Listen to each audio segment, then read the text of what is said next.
Dina hiji isuk-isuk aya budak duaan anu dititah piket ku ketua muridna nyaeta si Arel jeung si Silmi. Ketua murid eta rada tegas nitah piket ka budak dua eta pokna. Hei barudak anu piket paeuna sok geura piket ka buraya guru.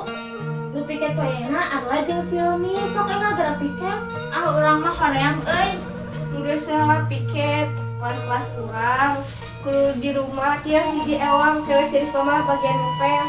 Oh nyanya jeung si Risma ayeuna teh can datang deui budakna. Tuluy si Risma datang bari lempangna rada sombong.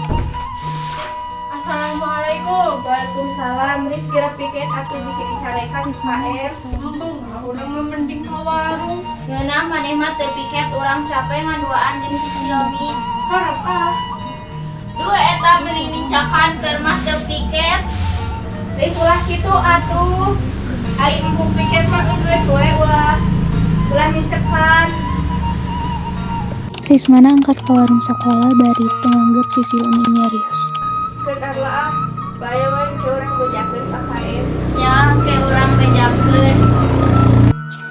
Terus KM datang ke kelas. KM tuh si Risma teu piket licik urang ngaduaan jeung si Silmi. Ayeuna ka mana si Risma teh? Kerja jan meureun nya teu ngahargaan nya nicak nu keur disapukeun. Kek ku urang dicarekan titah mayar. Juk titah ka dieu si Risma teh. Terus si Arla mangkat ke warungnya yang si Risma. Aya naon KM? Ih maneh mah dititah piket kalah ka warung. Tinggal si Arla jeung si Silmi mah rajin teu pas mari kedul. Ah ayeuna mah keur hoream euy. Hoream biasa lagi maneh matara piket. Ih kalah seuri lain mah mikir. Geus ayeuna mah maneh maya ka bendahara 20.000 tuluy minggu payun kada piket lamun teu maya 40.000. Koplah paus kadinya. Oke fine. Ini saya Inggris. Sok gerawat geura maya.